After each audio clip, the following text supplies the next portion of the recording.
గుంటూరు జిల్లా మంగళగిరి నియోజకవర్గం దుగ్గిరాల 75వ గణతంత్ర దినోత్సవ సందర్భంగా దుగ్గిరాల మెయిన్ రోడ్లో గల అంజనా సూపర్ మార్కెట్ వద్ద భారతీయ జనతా పార్టీ దిమ్మె వద్ద జెండా ఆవిష్కరణ కార్యక్రమం నిర్వహించారు. ఈ కార్యక్రమానికి దానమైన వెంకట శివాజీ యాదవ్ దుగ్గిరాల మండల బీజేపీ నాయకులు అధ్యక్షతన వహించారు. ఈ కార్యక్రమంలో వైసీ సుబ్బారావు, చుండూరు ఉమామహేశ్వరరావు, కొంగర జోగేంద్ర ప్రసాద్, సైమాన్ కిషోర్, పాటిబండ్ల రాజారావు తదితరులు పాల్గొన్నారు.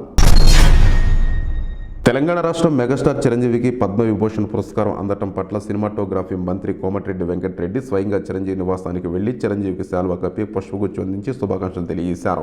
ఈ కార్యక్రమంలో కోమటిరెడ్డితో పాటు ప్రముఖ నిర్మాత దిల్ రాజు కూడా ఉన్నారు. చిరంజీవికి పద్మవిభూషణ్ అవార్డు రావడం తెలంగాణకు గర్వకారణమని, త్వరలోనే చిరంజీవికి పౌర సన్మానం చేస్తామని, భవిష్యత్తులో చిరంజీవి భారతరత్న కూడా రావాలని ఆకాంక్షించారు. పునాదిరాళ్ల నుంచి ప్రారంభమై చిరంజీవికి ప్రస్థానం విశ్వంబర దాకా విజయవంతంగా సాగుతుందని, రక్తదానం, నేత్రదానం వంటి కార్యక్రమాల ద్వారా కోట్లాది మంది గుండెల్లో చిరంజీవి చిరస్థాయిగా నిలిచిపోయారని మంత్రి కోమటిరెడ్డి వెంకటరెడ్డి చిరంజీవిని కొనియాడారు.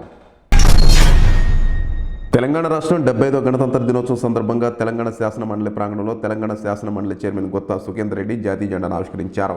ఈ కార్యక్రమంలో శాసనసభ వ్యవహారాల మంత్రి Sridhar Babu, minister Ponnam Prabhakar, deputy chairman Banda Prakash, ఎమ్మెల్యేలు Vanidevi, MS Prabhakar Rao, L Ramana, Devanand, Raghothamareddy, Dande Vithal, Basavaraj Saraiah, Naveen Kumar, Mahesh Kumar Goud, Venkat, legislature secretary Narasimhacharyulu, legislature adviser Prasanna Kumar, BRS EP secretary Ramesh Reddy, CLP secretary Srikanth తదితరులు పాల్గొన్నారు.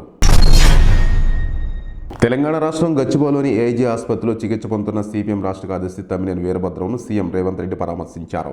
తమ్మినేని ఆరోగ్య పరిస్థితిపై వైద్యులు వివరాలు అడిగి తెలుసుకున్నారు. తమ్మినేని వీరభద్ర త్వరగా కోలుకోవాలని సీఎం రేవంత్ రెడ్డి ఆకాంక్షించారు. సీఎం వెంట మంత్రి పొంగులేటి శ్రీనివాసరెడ్డి కూడా ఉన్నారు. ప్రస్తుతం ఆయన ఆరోగ్య పరిస్థితి నిలకడగా ఉందని వైద్యులు తెలియజేశారు. తెలంగాణ రాష్ట్రం ఇటీవల తెలంగాణ స్పీకర్ గడ్డం ప్రసాద్ కుమార్ అనారోగ్యానికి గురయ్యారు. ఈ క్రమంలో CM Revanth Reddy Hyderabad new MLA క్వార్టర్స్కు వెళ్లి స్పీకర్ గడ్డం ప్రసాద్ను పరామర్శించి వారి ఆరోగ్య వివరాలను అడిగి తెలుసుకున్నారు. ఈ కార్యక్రమంలో సీఎంతో పాటు మంత్రి పొంగులేటి శ్రీనివాసులు కూడా పాల్గొన్నారు. తెలంగాణ రాష్ట్రం బీఆర్ఎస్ అధినేత మాజీ సీఎం కేసీఆర్ చాలా రోజుల తర్వాత పార్టీ కార్యక్రమంలో మళ్లీ యాక్టివ్ అయ్యారు. అనారోగ్యం వల్ల గత కొన్ని రోజులుగా విశ్రాంతి తీసుకుంటున్న కేసీఆర్ త్వరలో జరగనున్న లోక్సభ ఎన్నికల క్రమంలో పార్లమెంటరీ పార్టీ నేతలతో కేసీఆర్ సమావేశమయ్యారు. ఈ సమావేశంలో రాజ్యసభ, లోక్సభ పార్లమెంటరీ పార్టీ నేతలు కె కేశవరావు, నామ నాగేశ్వరరావు, బీఆర్ఎస్ వర్కింగ్ ప్రెసిడెంట్ కేటీఆర్, మాజీ మంత్రి హరీష్ రావుతో పలువురు ఎంపీలు హాజరయ్యారు. లోక్సభ ఎన్నికలకు ఎలా సిద్ధం కావాలి, ఆ క్రమంలో చేయాల్సిన వ్యూహాలపై కేసీఆర్ దిశానిర్దేశం చేశారు. తెలంగాణ రాష్ట్రం 75వ గణతంత్ర దినోత్సవ సందర్భంగా సిపిఐ తెలంగాణ రాష్ట్ర కార్యాలయంలో జాతీయ పతాకాన్ని సిపిఐ జాతీయ కార్యవర్గ సభ్యుడు చాడ వెంకటరెడ్డి ఆవిష్కరించారు.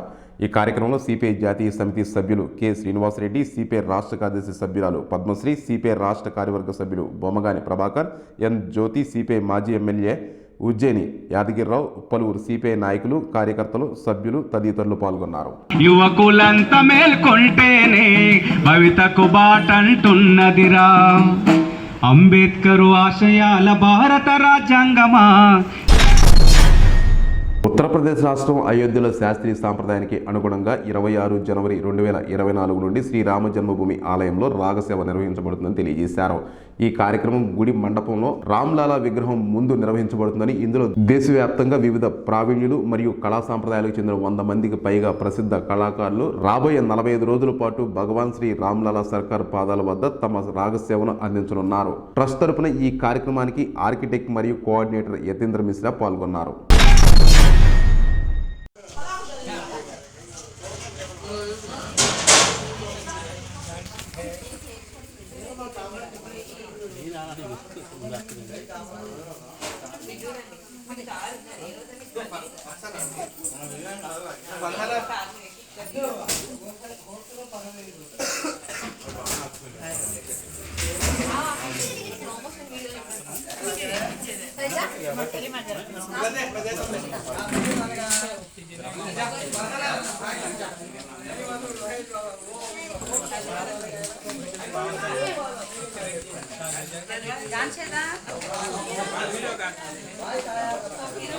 నిరంతర వార్తా స్రవంతి కోసం మా D1 న్యూస్ ఛానల్ని సబ్స్క్రైబ్ చేసుకోండి.